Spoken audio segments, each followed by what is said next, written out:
आचार्य अत्रे या वक्तृत्व स्पर्धेमार्फत आम्हा विद्यार्थ्यांना प्रेरित करून इथे बोलण्याची संधी उपलब्ध करून दिली। स्वामी विवेकानंदांना एकदा एका पत्रकाराने विचारलं, स्वामीजी तुमचं वय काय?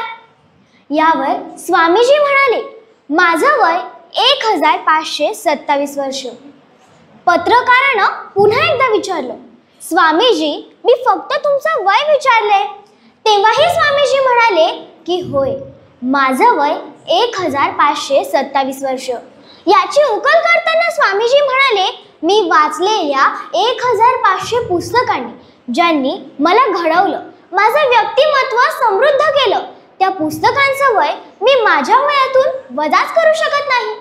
म्हणजे पुस्तकांनी स्वामीजींना घडवलं, त्यांना वाचनाने समृद्ध केलं, त्यांच्यावर त्यांच्या मनावर वाचनाने संस्कार केले आणि याच विषयावर बोलण्यासाठी मी आपणासमोर उभी आहे। नमस्कार माननीय पर्यवेक्षक, निर्वेक्षक व इथे उपस्थित रसिक श्रोते हो, मी प्रणाली रामेश्वर वरकड विचार मंचावर विषय मांडते, वाचन संस्कृती काळाची गरज।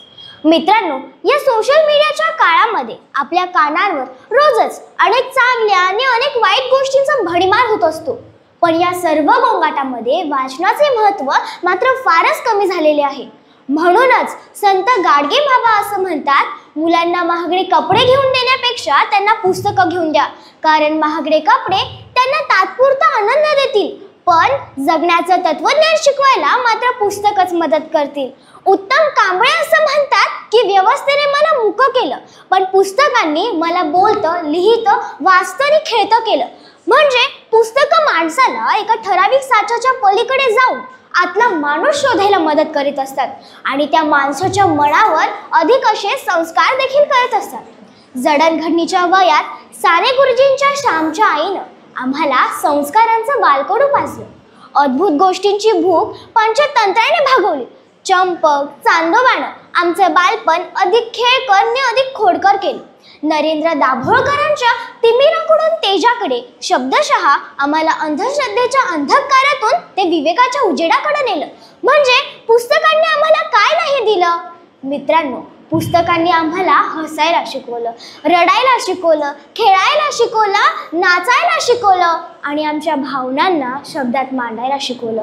पण जर या वाचनाकडे, या पुस्तकांकडे जर आमचं दुर्लक्षच होणार असेल तर आमचं जगणं सुद्धा कुठेतरी थांबतंय का, असा प्रश्न आज आपल्याला पडला पाहिजे। आज अनेक शाळा, कॉलेज आणि आज आमच्या शाळेत सुद्धा प्रोजेक्टर बसवले गेलेत। या प्रोजेक्टरचे अनेक चांगले फायदेही आहेत, पण या प्रोजेक्टरमुळे कुठलीही गोष्ट आम्हाला आयते दृश्य स्वरूपात दाखवली जाते, म्हणून ती गोष्ट वाचन करून चाचवण्याची गरजच आम्हाला वाटत नाही। ग्रंथालयात जाण्यापेक्षा आम्हाला गुगल, व्हॉट्सअप, ट्विटर, यूट्यूब यांसारख्या असंख्य आणि अनेक ॲपवर जाणं अधिक सोपं वाटतं। म्हणूनच तर मित्रांनो, आमचं वाचनाकडे दुर्लक्ष होत आहे। तर मित्रांनो, का वाचायचं या प्रश्नाचं उत्तर देखील आपल्याला समजलं पाहिजे। वेदनेची उशी आणि आक्रोशांचं पांघरून घेऊन, वेदनेची उशी आणि आक्रोशांचं पांघरून घेऊन गावकोस निजलेल्या त्या दलितांचा संघर्ष जाणायचा असेल ना, तर वाचायचं। फक्त संवेदनशील असून चालत नाही, सत्वांचं पाईक व्हावं लागतं, तेव्हा जगण्याचं पसायदान जन्माला येतं आणि या जगाच्या कल्याणाच्या भाषा बोलल्या जातात। जर या जगाच्या कल्याणाच्या भाषा लोकांच्या ओठी यायच्या असतील ना, तर वाचायचं। मित्रांनो, ही एक वाचन संस्कृती एका कळीप्रमाणे आहे। कळीला पाण्यात टाकल्यावर जशी ती फुलते ना, अगदी या वाचन संस्कृतीला सुद्धा आपल्याला फुलवायचं आहे।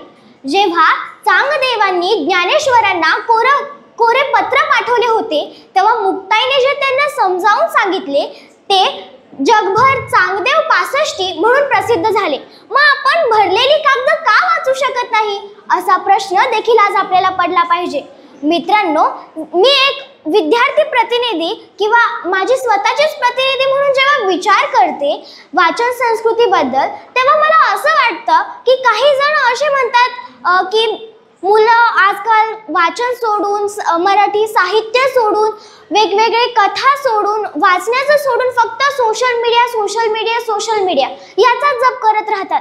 पण मित्रांनो, जर आम्ही त्या साहित्यांपर्यंत पोहोचू शकत नसू, जर आम्हाला ते साहित्य मिळत नसतील, तर त्या साहित्यांनी आमच्यापर्यंत पोहोचण्यासाठी काहीतरी प्रयत्न केले पाहिजेत ना। म्हणजे आपण सोशल मीडियाचा एक दुवा म्हणून वापर करू शकतो. तर मित्रांनो, काही अशाही गोष्टी असतात ज्यांचा वाईट आणि चांगला दोन्ही उपयोग करता येतो, पण आपण त्याचा वाईटच उपयोग करतो, त्याच्याकडे कधी चांगल्या नजरेने पाहतच नाही. तर मित्रांनो, चला आजपासून आपण संकल्प करूयात की या वाचन संस्कृतीला फुलवायचं आहे, बहरवायचं आहे आणि या वाचन संस्कृतीला जपायचं आहे. एवढंच बोलते आणि थांबते. पर्यवेक्षकांनी मला इथे 2 शब्द बोलण्याची संधी दिली आणि तुम्ही देखील ते ऐकून घेतले, त्याबद्दल सर्वांचे मनपूर्वक आभार. धन्यवाद.